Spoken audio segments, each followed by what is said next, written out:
This is Ethan, and I'm here with Dave, and together we are Dave and Ethan's 2000-inch Weird Al podcast, episode 48-inch. On this week's episode, we interview...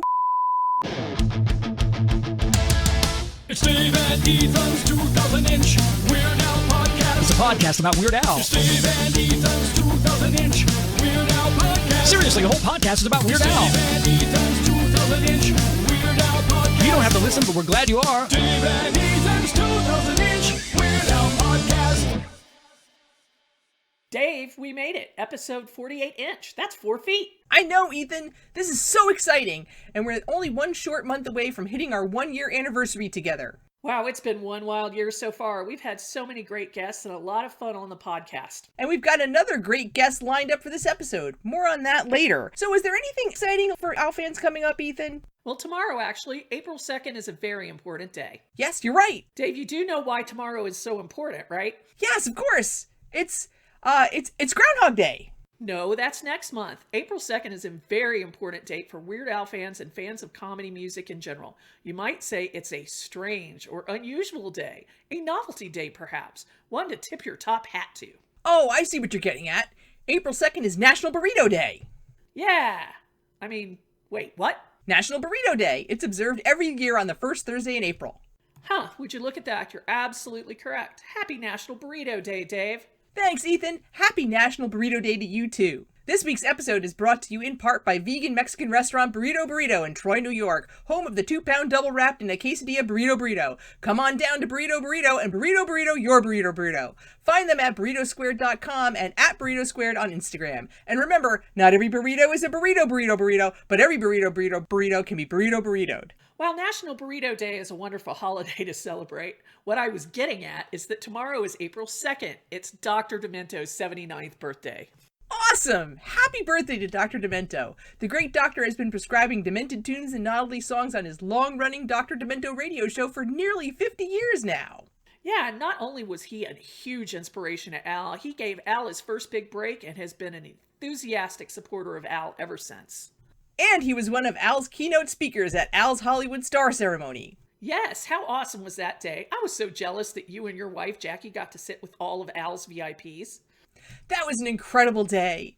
Boy, I just really love my wife, Jackie. She's so wonderful and smart and pretty, and I don't mind it at all when she dresses up like a video game character on the weekends. And I just love the podcast she does with her best friend, Heather, who is so cultured and funny and refined. Yes, Mares in Black. I love that podcast. Even though I don't know much about the model horse community, their riveting discussions of all the latest Breyer releases and news always leaves me wanting more and more. And you know, it's so easy to subscribe and get more information by heading to maresinblack.com or subscribe to them on all your favorite podcast outlets like Apple Podcasts or Google Podcasts. And speaking of Heather, did you know she's the amazingly talented artist that designed our Dave and Ethan's 2000-inch Weird Al podcast logo?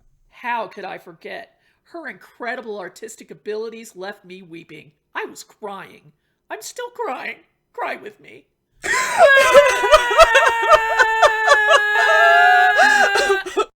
I'm glad we cried on the podcast together. It will show our listeners that we aren't just these macho manly men we always come across as. We have our feminine and emotional sides too. Yeah, definitely. So happy 79th birthday to Dr. Demento, and be sure to stay demented. Previously on Dave and Ethan's 2000-inch Weird Al podcast. Hello, this is Plankton. My number 5, and that is Girls Just Want to Have Lunch. I love that song. Every centimeter moving forward will be Dave and Ethan's 2000-inch Lumberjack podcast. It can happen. Vocalist and longtime Weird Al collaborator. You said collaborator wrong. I did. Collaborator. God, we're such dorks. Every time I see Al, get a Grammy or, the Hollywood Star, I always send him an email. We got, an email Christmas card or, Happy Holidays card from him. But it really made my day. All right, Dave. Would you fire me and get a tarantula as your co-host for the Dr. Demento tape? Oh, yeah, absolutely. It sounds pretty stinking majestic to me. And now, we return to your regularly scheduled programming already in progress. Dave and Ethan's 2000-inch Weird Al podcast is recorded in front of a live studio audience. I hate sauerkraut! That's all I'm really trying to say. Sounds like it was a really fun wedding. Yeah, not too bad.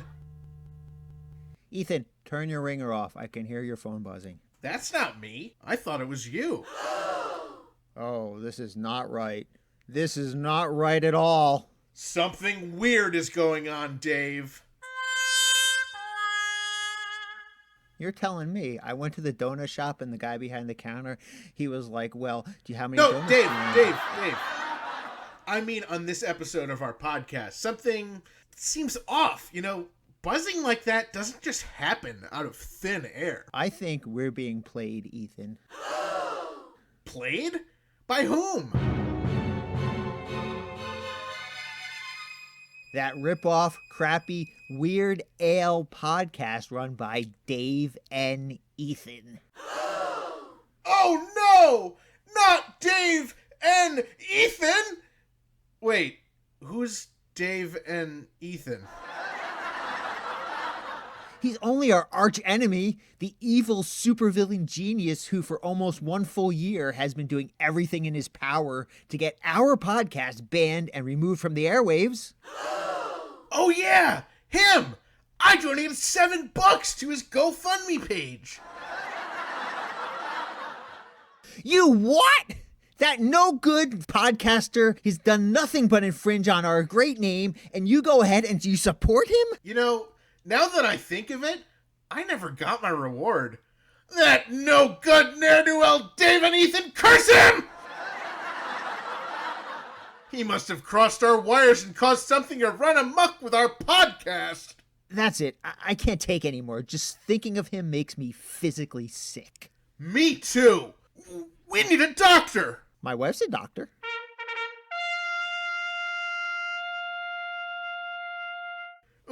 We need a doctor familiar with the world of podcasting. My wife's a doctor who's familiar with the world of podcasting. We need a doctor familiar with the world of podcasting who's also a Weird Al superfan. My wife's a doctor familiar with the world of podcasting who's also a Weird Al superfan. We need a doctor familiar with the world of podcasting who's also a Weird Al superfan that also happens to have been published in at least one official Weird Al product. My wife's a doctor familiar with the world of podcasting who's also a Weird Al superfan that also happens to have been published in at least one official Weird Al product. We need a doctor familiar with the world of podcasting who's also a Weird Al superfan that also happens to have been published in at least one official Weird Al product that is married to a Weird Al superfan. My wife's a doctor familiar with the world of podcasting who also a Weird Al superfan and also happens to have been published in at least one official Weird Al product and is also married to a Weird Al superfan. We need a doctor familiar with the world of podcasting who's also a Weird Al superfan that also happens to have been published in at least one official Weird Al product and is married to a Weird Al superfan that is a host of the greatest Weird Al podcast in the world. Yeah, okay. I'm going to have to Google that one. Great. Thanks, Dave. This is weird. My internet doesn't seem to be working. Does your internet work? No. I don't think so. I see the problem. Okay, wait. Let me just... Actually, here we go.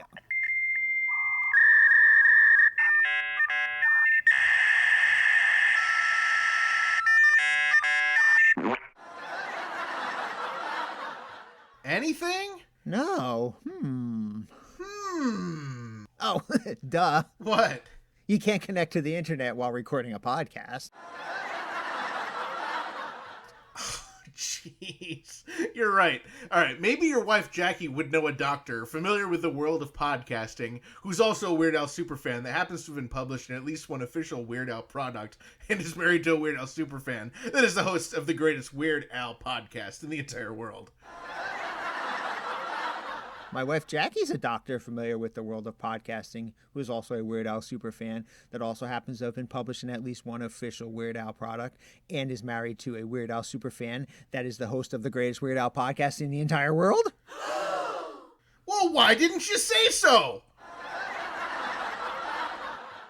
Oh, I thought you said you needed a doctor familiar with the world of podcasting who is also a Weird Al superfan that also happens to have been published in at least one official Weird Al product and is married to a Weird Al superfan that is the host of the greatest Weird Al podcast in the entire world. Weird Al, A-L-E. You know, like Dave and Ethan's 2,000-inch Weird Al podcast about his interesting craft beers and tape measures. Curse you, Dave and Ethan! Oh, let me see if Jackie's available. Hold on a second.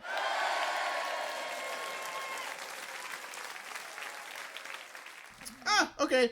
While I wait, let me just turn on the radio.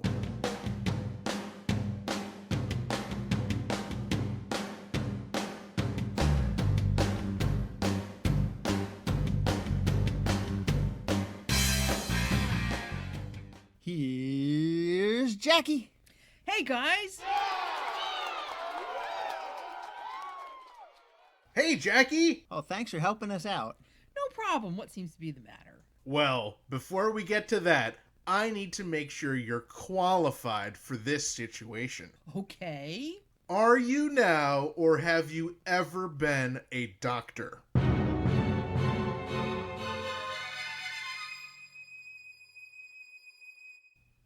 Yes and yes. Yes and yes? Yes. Yes? I am both a doctor now, and I have been a doctor for about 23 years. See, I told you. I'm not done, Dave. All right, Jackie, are you now or have you ever been familiar with the world of podcasting? Yes and yes. Yes and yes? Yes. Yes? I am both familiar with the world of podcasting, and I have been familiar with the world of podcasting for about 2 years. I really need to rephrase the way I ask you questions. We agree.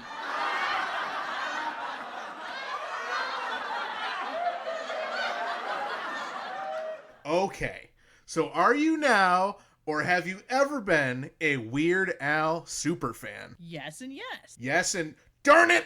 Okay. But are you published in an official Weird Al product? Yeah, they used a bunch of my photos in the incredible book that accompanied Weird Al's career-spanning squeeze box set. I also had 5 pictures published in the coffee table book that came out earlier. Oh my gosh, I forgot about that! Ethan, how could you forget about that? I mention it to you at least 3 times every week.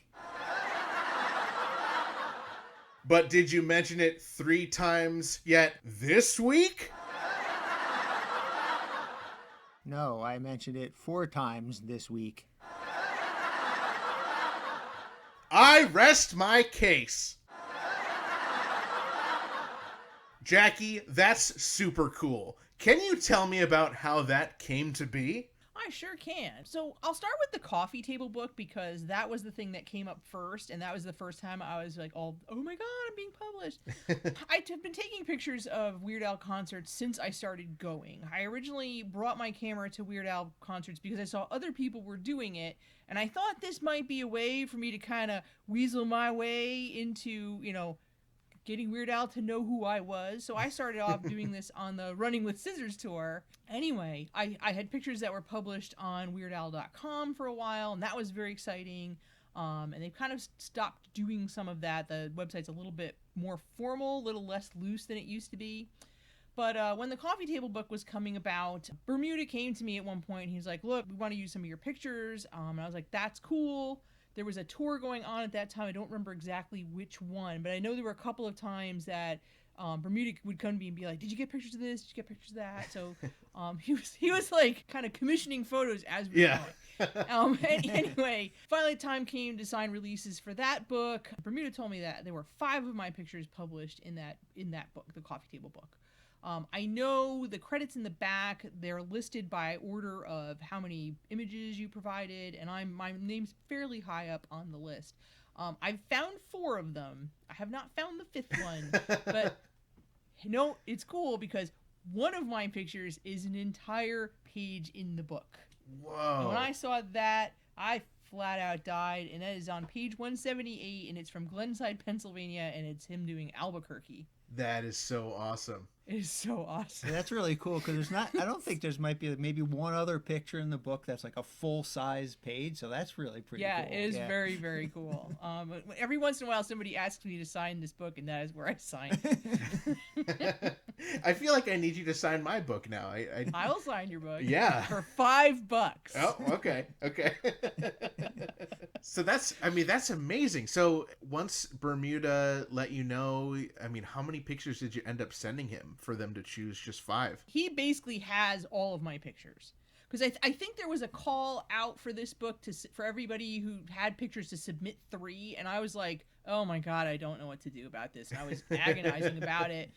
And he emails me and just goes, don't worry, I have you covered. I have all your stuff, because I was giving Bermuda all of my pictures because he was putting them up on the website and doing stuff. Like, he was doing more with them than I was. I was just hoarding them. Right. So I have this giant hoard of images. It's not as big as Bermuda's because I'm the only contributor to it. But anyway, so he was like, I've submitted all your things. And I'm like, cool. And I didn't know what that meant until they came back and they were like, you got 5 that got published. And I was like, yes. And I was like high as a kite for a week on now, this. What's really cool is like that these pictures, you've been taking them since running with scissors, and they're not like all digital. There's a lot of them that are actually on print.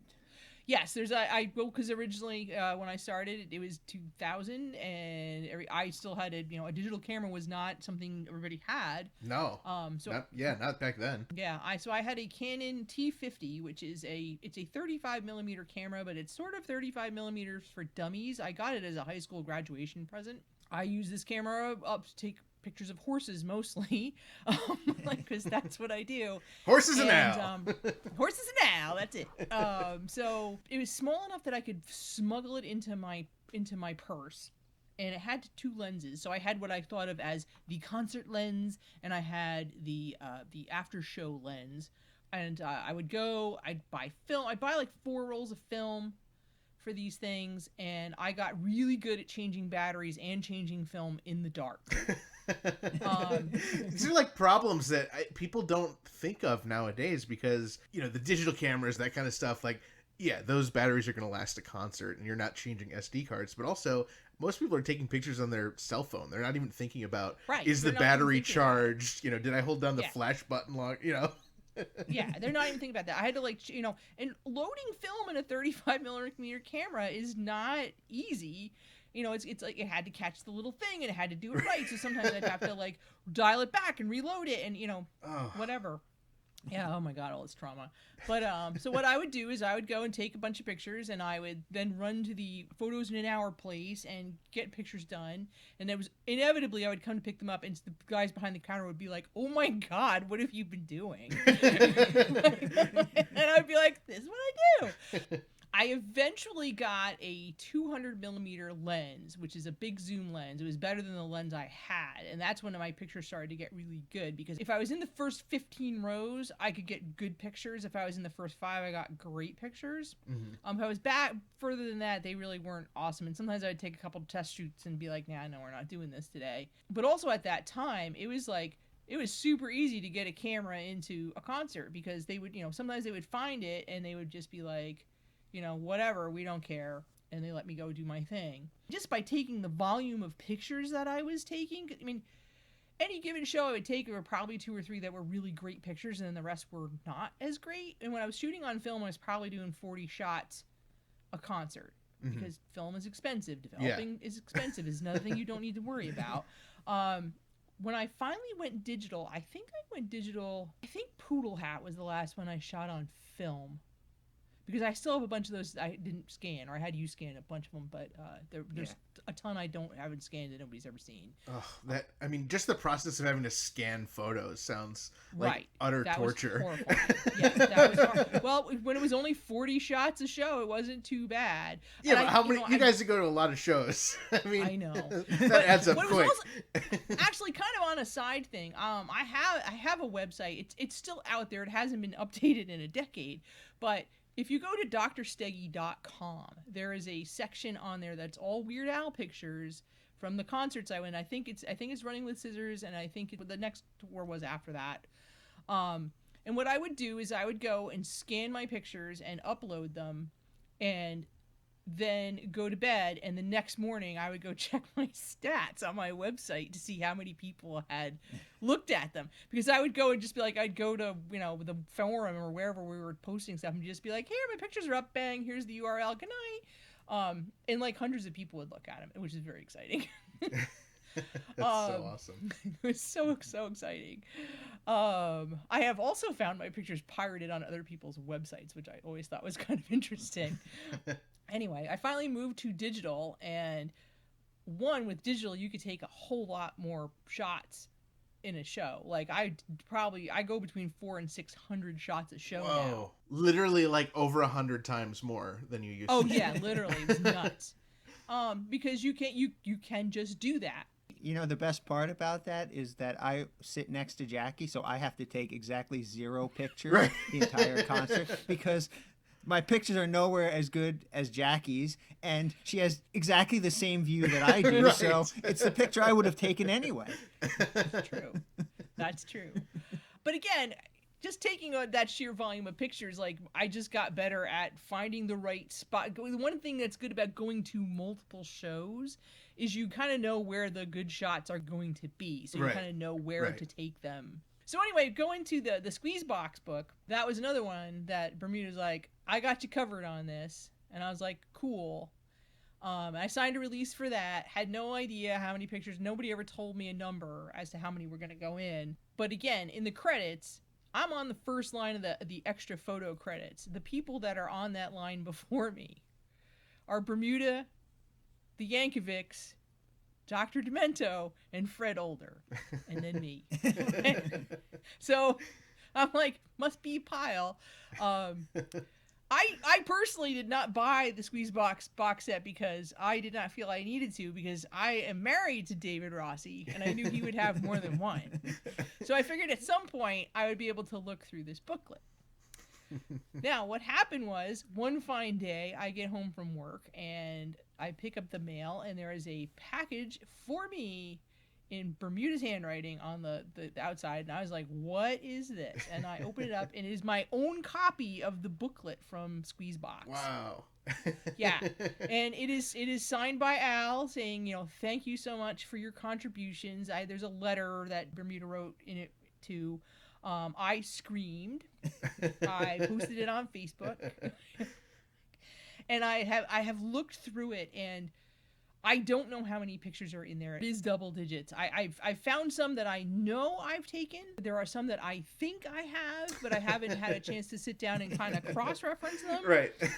I can't imagine with like 600 pictures every concert, and you've been to hundreds of concerts, that 6,000 photos you gotta flip through. Oh yeah, so, I've got on my sitting on my hard drive downstairs. There's like 17,000 photos just from Weird Al concerts. Oh wow. Yeah, it's bananas. It is bananas. Wow. But it's super cool, and like I tell people this, and they're like, "Well, what did you get paid?" And I'm like, I don't need to be paid for this. When I get paid, I have more cool points than you. And that is a currency that, has, limitless value. Oh, actually, there's one other cool photography thing. Oh, that's right. Yeah, that's right. So, for Mandatory Fun, the VIP parties featured, like, a little museum of, artifacts and images and stuff like that. And the first or second one we went to, we're wandering over by the museum, and I'm like, I took that picture. So, like, one of my pictures was was blown up huge, and I was in the traveling museum that went all over the country for Mandatory Fun. And that was the picture of Al leaning his head up against Chewbacca. Yes. Yeah. Yeah. That's amazing. Good time. So anybody who was at that mandatory VIP party, you've seen Jackie's photography. You have. So exciting. Or if you have Weird Al the book, or if you have the Squeeze Box, you've seen it. Yes, assuming you have opened them. And if Right. you have Weird Al the book, go to page 178 right now. Okay. That's all very cool and all, but I think we've gotten a bit off track. Really? Jackie?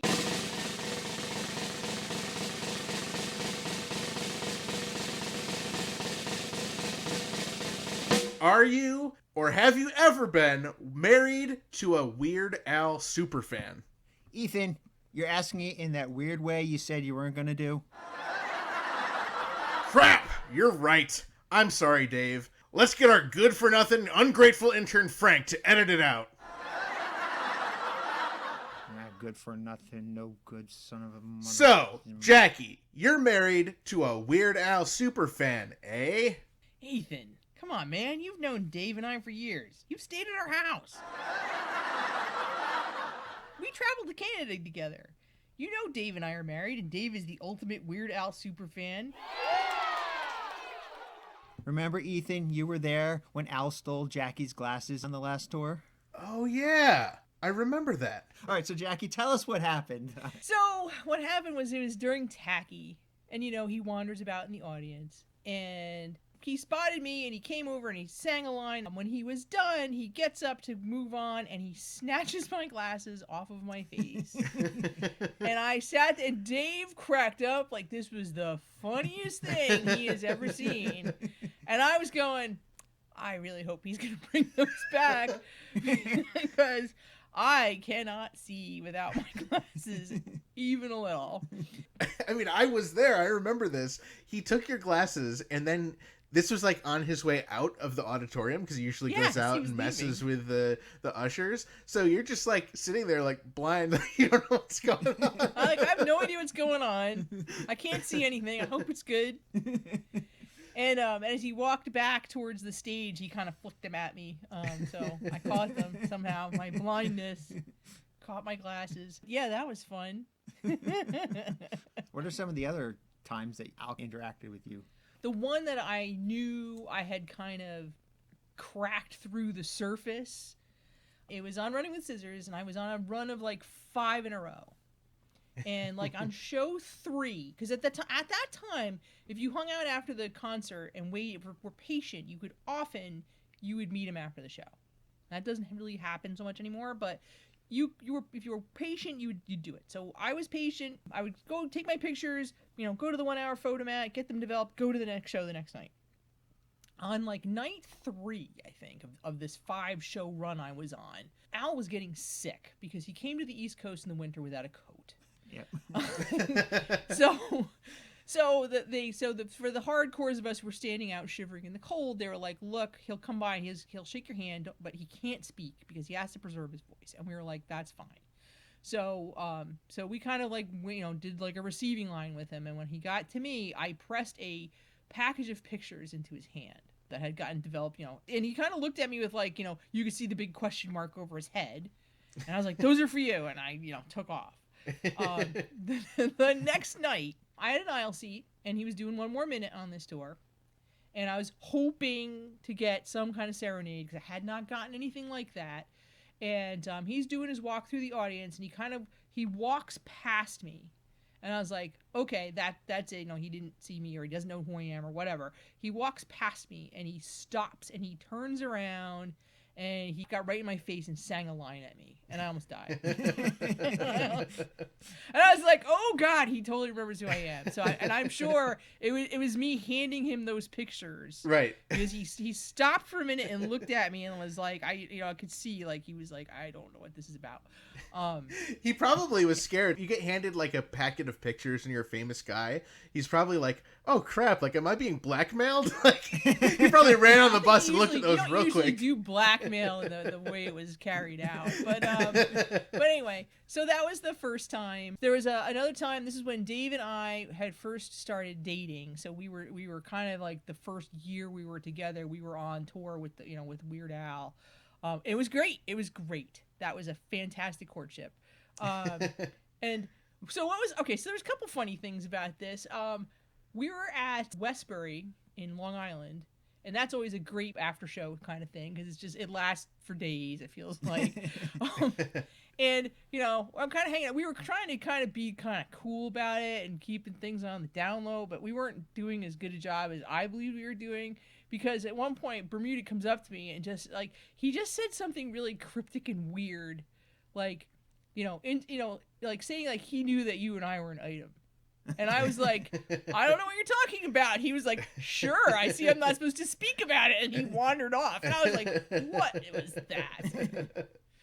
And like 3 days later, Amanda Deere texts me and she's like, are you and Dave dating? And I'm like, how do you know that? And she's like, Bermuda told me. I'm like, Bermuda told you? Like, how does he know that?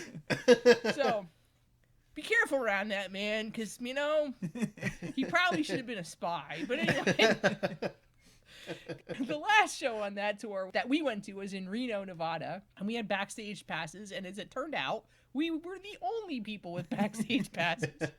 So Bermuda comes to collect us, and he's like, oh, we're going to go hang out in the bus. And I was like, oh, we're going to hang out in the bus. And also at this point, I knew Al, recognized me, but, I didn't think he knew my name. I think he just was like, yeah, I know that chick with the glasses hanging out with Rossi. I know who, yeah, I didn't recognize her. So anyway, we get on the bus, and I get on the bus, and Al goes, hey, Jackie, would you like some nachos? And I was like, well, not now. Because I was like, oh my God, this is so crazy. Like, I'm in his living room, and he knows my name, and he didn't have to be prompted, and I don't know what to do with this information. And, so that was like 20 minutes of my life. And he offered you nachos. And he offered me nachos, which I couldn't eat because I was going to puke at that point. All right, Dave, in hindsight, do you wish Jackie would have accepted those nachos and that you would have preserved them for the collection? I don't know, man. I was watching Al eating them, and they were getting kind of soggy after a while, so I don't think they would have lasted too much longer. They were probably ordered before the show, and they just got delivered to Al 2 hours later, on the bus. Oh my gosh. How did you guys actually meet? Well, that's an interesting story. So how we actually met was, at the time, the place to hang out and talk about Weird Al was a Usenet group, which for your children who are out there on the Discord and Facebook and the Tumblr, this was this hierarchy of news groups that were very, very locked to topic. You really couldn't have off-topic conversations or people would murder you. And there was one called Alt Music Weird Al. And that is where the Weird Al fans gathered. And Bermuda would occasionally drop in on that group, which is what was exciting about it. So I was hanging out on that group, and that is where I came into contact with this David Rossi guy who I was told had tattoos of Weird Al. And I was like, wow, that is pretty out there. I was like, that's kind of wild. What a jerk. Why would anyone want to do that? Why would anybody do that? So at that point, I kind of was like, because it was kind of like, we're kind of in the same area. I was living in Connecticut at the time, so our paths hadn't actually crossed yet. But at some point, for some reason, you sent me an email in December of '99, and I remember kind of reading it and being like, "Hey, you're the dude with the Weird Al tattoos," and you're like, "Yeah." And I filed this email away because I was like, "Oh, there's my little brush with my lame claim to fame right there. let me just save that email for posterity." Then the second half of the Running with Scissors tour got announced, and a whole bunch of people went to Easton, Pennsylvania, and I was among them. And I was still running by myself at this point. And I got to my seat in the theater. This is in Easton, and I looked around, and this dude with this super long hair and a T-shirt saying he was Elvis was standing up, and I was like, that has got to be David Rossi. So I went over and said, "Hi, I'm Dr. Steggy. Nice to meet you. Scrambled back to my seat. That's how we met. Super romantic, right? I'm like, right. This is what Hallmark movies are made of. The twist to that story is it was a different person that was dressed up with long hair and a shirt that says, "Hi, I'm Elvis." That is not true. It was actual Elvis. It was actual Elvis. Actually, Elvis. So anyway, we were going to a lot of the same shows, and we started carpooling together. So I crashed at your parents' house a couple times. My apartment wasn't big enough to crash at, and it wasn't ever on the way. So, so we started hanging out more and kind of got, from being concert buddies to kind of being friends, and stuff just kind of evolved from there. And then we ran off to Vegas and got married. That's true. Okay, I'll take you at your word that that's true, but can you prove that you're married?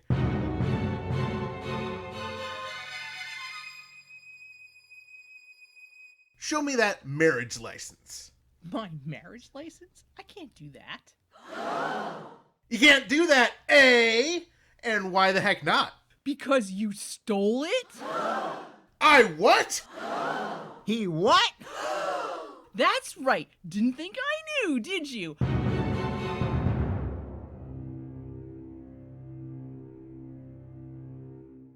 I was reviewing the security footage from the last time you were over at our house, and I have it, clear as day, footage of you taking it out of the box under the stairs in the corner of our basement of our house, which is half a block down the street from Jerry's bait shop. You know the place.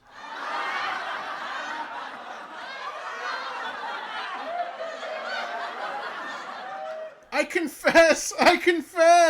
Why would you steal our marriage license? Well, for my Weird Al collection. I needed the marriage license of the ultimate Weird Al super fandom power couple to complete my collection. Well, can I at least have a copy of it? $5. Deal. What's happening? We're off topic. That's what's happening. Please get on with it. Oh, okay. Jackie, just to confirm, your husband is a host of the greatest Weird Al podcast in the entire world? No way. What do you mean, no way? No way. I wouldn't be caught dead marrying Dave and Ethan, host of Dave and Ethan's 2000-inch Weird Al podcast. I'm sorry. I didn't mean to imply you were married to one Dave, middle initial N, Ethan. We hate that guy. He's the worst.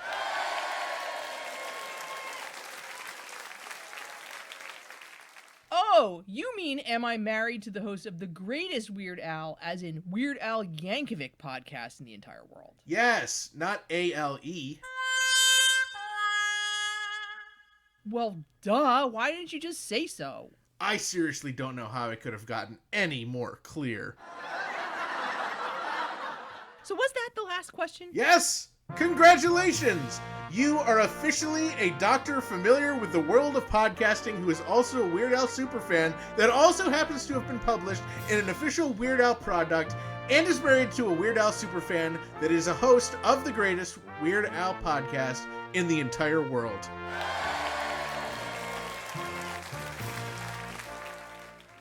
See, I told you so. You're right, Dave. I should have trusted you. I can't be too careful.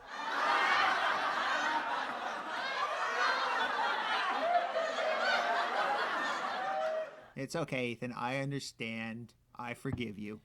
Oh, boy, you two, don't start crying now. We would never, ever cry on our podcast. No way. We're way too manly. Sure. So, anyway, Jackie, now that we know you meet the qualifications, we need your help! Quick! It's so urgent! What can I do? We think that jerk, Dave and Ethan, crossed our wires because he's jealous of all of our success. Oh, no, what happened? It's horrible.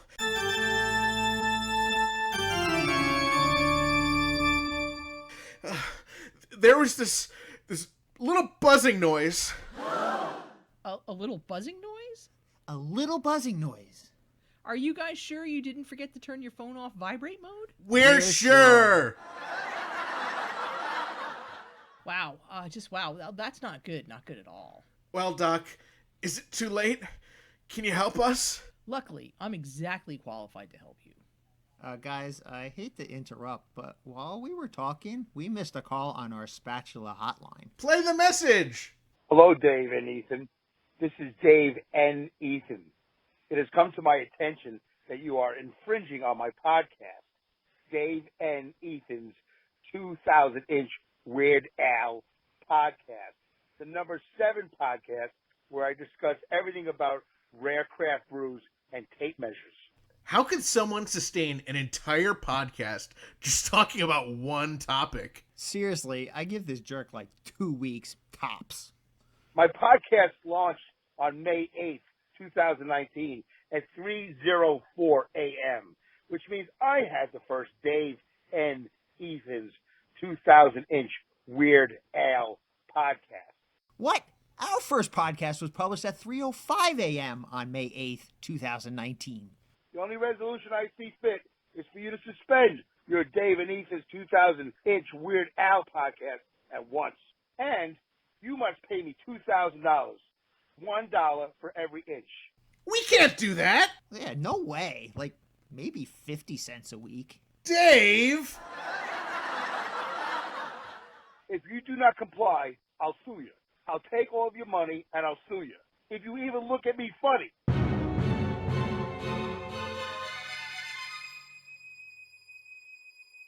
This just got so much worse. Jackie, what can we do? There's only one thing you can do. There is? Yes, but it won't be easy. We'll do whatever it takes. You need to contact yourselves from the future and ask them how you solved this problem. Brilliant! Amazing. You're the best. Oh, come over here and give me a kiss.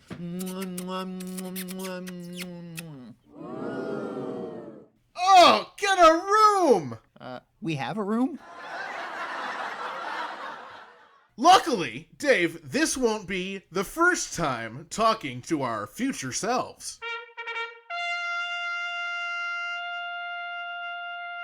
That's right. The first time we heard from our future selves was last fall when we heard from David and Henry. Let me load up the internet so I can find their number.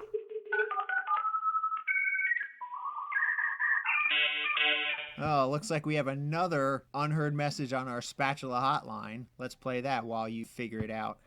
Hey, Dave and Ethan. It's me, Aaron, from Canada, and my son, Spencer. Hi, Dave and Ethan. We were so thrilled to hear the Abbotsford concert review. We had such an amazing day. And we were so excited to hear our names mentioned on the show. To thank you, we wanted to read you a letter that we wrote.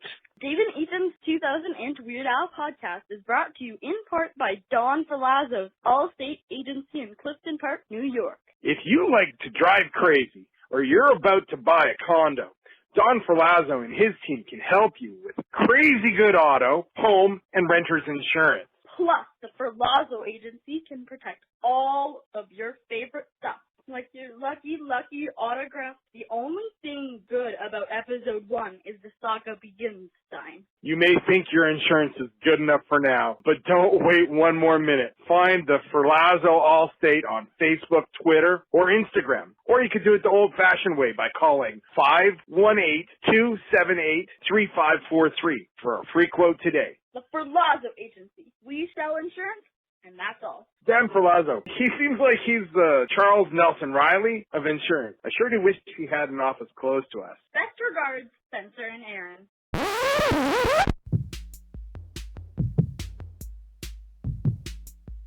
David and Henry's 2000-inch Weird Al podcast is brought to you in part by Gleepglorp's Greatest Glurps. Now, in one handy collection, Sony Music Entertainment's Legacy Recordings is excited to release Gleepglorp's Greatest Glurps, housed in a limited edition package shaped conveniently like Gleepglorp's own Suflazabrine.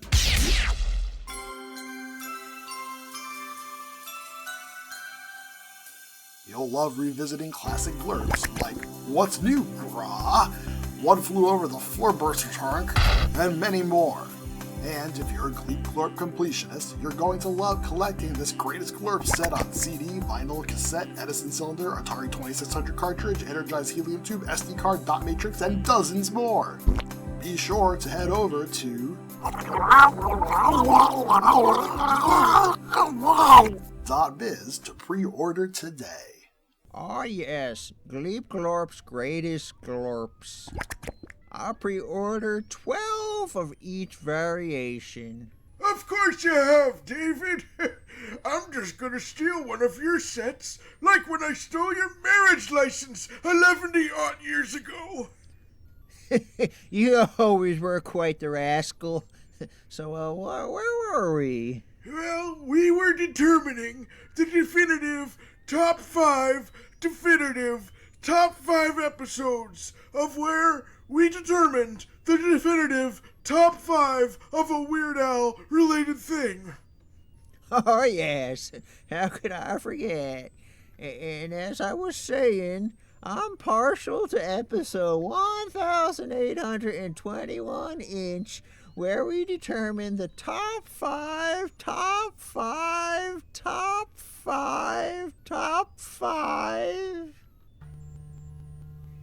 David, what's that? A top 5? No, that noise. Oh, sorry, I had beans for lunch. No, David! Oh, you mean the noise that we refer to on occasion, but we don't actually have a noise for, that represents someone calling into the 347 spatula hotline? Yes, exactly that noise. Put him through. Hello, caller? David? Henry? Is that really you? Pardon? Is this David and Henry? What now? I think these are those whiny brats that we used to be. Is Henry right? Are these those whiny brats who keep bugging us all the time to do an interview? Well, I wouldn't say bugging. I mean, every time we ask, you just reply 2 words. Gotta pass. We don't know what that means. It means you better... Henry, this is a human, family-friendly podcast. Frank's gonna have to bleep that out. Wait, you guys still have Frank as your intern? Well, he's now senior intern, and all of his children are internettes. Makes sense. They're all named Frank. Even the girls. Anyway, why are you calling us from the past? Don't you have enough to worry about back in the sulfur ages? The sulfur what? Don't listen to him, he's just joking. Yeah, joking. So, we need your advice. We've gotten into a bit of trouble. It seems our friends really got in a mess. Go on. Well, since what we were going through is the same thing that you experienced 11-odd years ago, I'm sure you remember why we're calling. Kid, I don't remember my last fart. Please remind us. It was like 30 seconds ago. Open a window, man. No, the reason you're calling. Well, there's this rival podcast called Dave and Ethan's 2000-inch Weird Al podcast. And it's hosted by Dave and Ethan. He still hasn't sent me my GoFundMe reward. He not only infiltrated our podcast with a mysterious buzzing noise, he called into our episode 48-inch podcast. Yep. Buzzing, and then that spatula message. Yes, he said he has proof that his first podcast was posted at 3:04 a.m. on May 8th, 2019. And as all of our listeners know, our first podcast was posted at 3:05 a.m. on May 8th, 2019. Yes, I remember that. It was a pretty simple solution, actually. Well, the National Burrito Day loophole. The National Burrito Day loophole? The National Burrito Day loophole! I feel left out. The National Burrito Day loophole. Yes, the law was written in such a way that there's this rare loophole that coincidentally only works once every 4 years. Yes, on National Burrito Day during a leap year. Ah, I forgot 2020's a leap year. So what is this National Burrito Day loophole? I mean, I know, but for the benefit of our listeners who might not know. Well, it states you can legally murder someone. What? Yep. We murdered Dave and Ethan on April 2nd, 2020 at his home in Chilliwack, British Columbia. His intern, Fran K, too. Oh, so that's why you entered the Witness Protection Program and changed your name to Henry. No, that was from the murder of Dev and Ethan on a different National Burrito Day. So you're telling me you just murdered Dave and Ethan and his intern Fran K?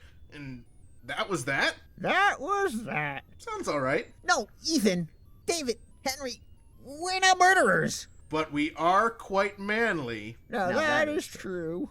Guys, we are not murdering Dave and Ethan and his intern Fran K. Well, you wanted our advice. That's our advice. Take it or leave it, you non-murdering jerks. I mean, we were pretty close to Chilliwack when we were in Canada for this Strings Attached tour, Dave. I mean, I personally would love to go back there, and then I can wear my VIP Weird Al wristwatch again. Wait, why can you only wear your VIP Weird Al wristwatch in the continental Northwest? Well, even I could answer that one for Ethan. Dave, you dummy! Didn't you listen to Strings Attached bonus episode 26 centimeters? Yeah, Dave, remember? I adjusted my watch to match the Pacific time zone for that trip, and then, in Abbotsford after the show, when I accidentally ate the pepperoni pizza, I bumped my arm on the table and the adjuster knob broke off. Now I can only wear that watch on the West Coast, if I want the time to be correct. Ethan, I really do not remember you breaking your watch. You need to listen to David, and you need to re-listen to bonus episode 26 centimeter. I know it's over 2 hours long, but it's really got lots of important information in there. Wait. Let me back up a second. Did you say Dave and Ethan lives in Chilliwack, British Columbia in Canada? Well, he lived there. Until we murdered him. Those were the good old days. No, don't you see? If Dave and Ethan lives in Chilliwack, his first podcast would have been uploaded on May 8th, 2019 at 3:04 a.m. Pacific time. And our first episode was posted on May 8th, 2019 at 3:05 a.m. Eastern time. That's a full 2 hours and 59 minutes earlier. We did it. We can save the podcast. Does that mean you're not murdering him? Oh, sorry. That was my Gleep Glorp Atari 2600 cartridge skipping. No worries, old pal. I was just saying. So does that mean you're not murdering him? This is a lot of information to process all at once. I mean, on one hand, we have evidence to prove our podcast was first. And on the other hand, we can legally stomp those Dave and Ethan and Fran K weasels on National Burrito Day tomorrow. This is a big decision we have to make, Ethan. What's so big about this decision, boys? Oh, Henry and I are murdering competitors nearly every week now. It's good content, really. We've never murdered anyone before. Well, speak for yourself. I mean, wouldn't it be less messy to just expose Dave and Ethan and Fran K for the fraudsters that they are? I mean, I guess. Are you two almost done? You're hogging up our whole show. Just let me be your hog. Let me be your hog now. I said, baby, baby, baby, baby, baby, baby, baby, baby, baby, baby, baby. Ethan, wouldn't it be real nice to get to wear that Weird Al wristwatch again? He's got a point, Ethan. You did love that watch. Oh, the watch you forgot that I broke? I mean, their arguments are compelling. Yeah, you're right. Maybe we can expose them as fraudsters and kill someone. I guess only time will tell. Only time will tell is right.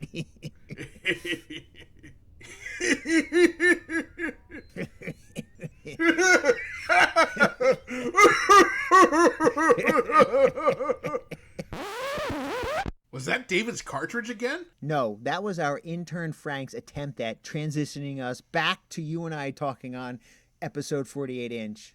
Hey, look, another message on our spatula hotline. Hey, it's Fran K, Dave and Ethan's intern. Just wanted to deliver the message that your time is running out real quick. Real quick. Do the smart thing, boys, and you won't regret it. Oh, hold on. Someone's at the door. Let me go see this. What the? Who was that? I don't recognize him at all. Me either. Oh, well. Well, to make a long story short, our podcast is saved. And our $2,000 as well. Plus, we've got some great updates to report. When we told Dave and Ethan the news, it really killed them. Well, not literally. Right, yet. Yes, Ethan, for now. We've got to tell our listeners the great news. Yes! Not only did Dave and Ethan concede the great podcast war of 2020, he has agreed to legally change his name to put all this behind us. And he's changed the entire whole format of his podcast. He's agreed to go back and re-edit every episode. But that's not all. He even went onto patreon.com/2000inch and he pledged $35. Now he's joined our sponsorship family as a brand new sponsor. Dave and Ethan's 2000-inch Weird Al podcast is brought to you in part by Dave Canyon's Dumbing It Down with Dave podcast. Dumbing It Down with Dave is the fastest podcast on earth. Dave Canyon records the show from his 2008 Kia Rio LX while commuting to and from work on the New York State Thruway.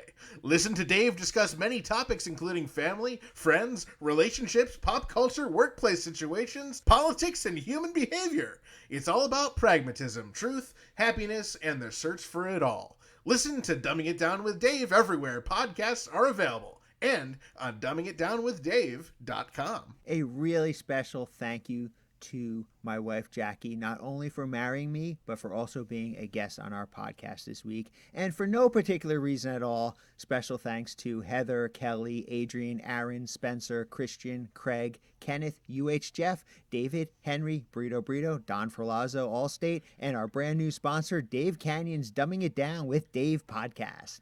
And no thanks to our good-for-nothing intern Frank. As usual. Each week, we bring you amazing content like this episode absolutely free. And we don't ask much from you in return. All we ask is that if you enjoy the podcast and want us to keep making more quality weekly podcasts for your entertainment, just support us or even sponsor us by heading over to patreon.com/2000inch. You can support us for as little as $1 a month. And another way to support the podcast is to visit and purchase something from our official Dave and Ethan's 2000-inch Weird Al podcast merchandise shop.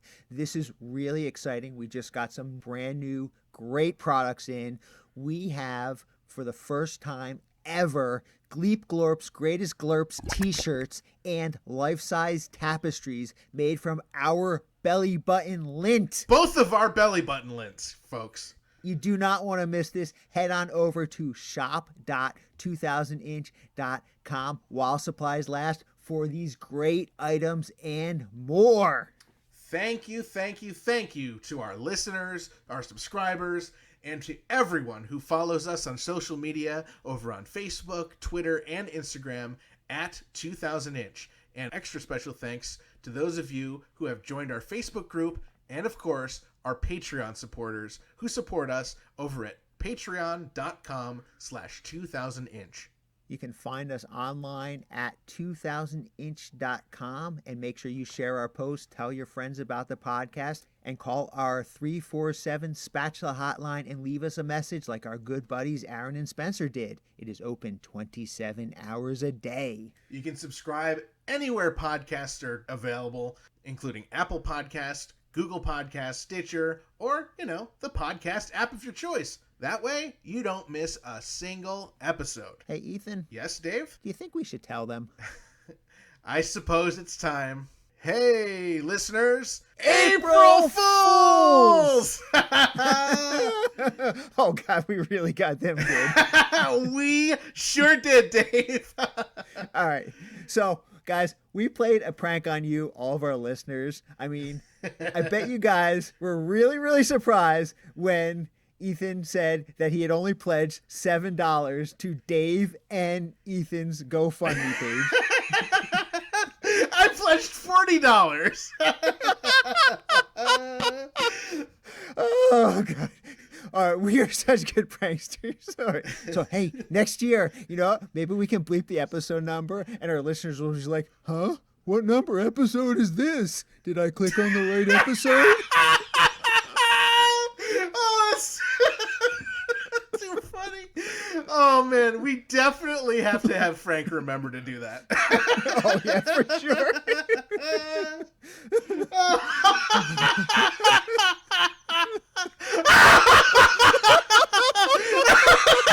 $7.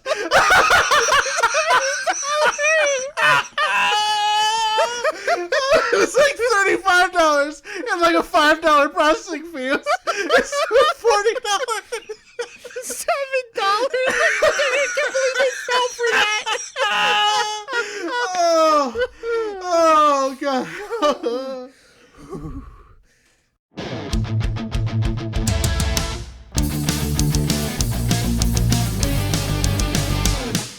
That was Dave and Ethan's 2000-inch Weird Al podcast episode. Hey, I got it. I'll take it from here. That was Dave and Ethan's 2000-inch Weird Al podcast, episode 48-inch.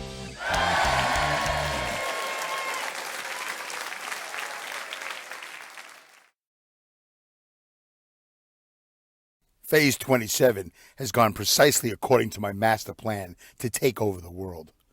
Dave and Ethan and their incredible podcast are the last bastions of hope for humanity as we know it, and for years I have been working towards their complete and utter demise. I will shut you down, Dave and Ethan, and I will rule the digital airwaves as the podcast king, if it's the last thing I ever do. I shall succeed, or my name's not formally Dave and Ethan.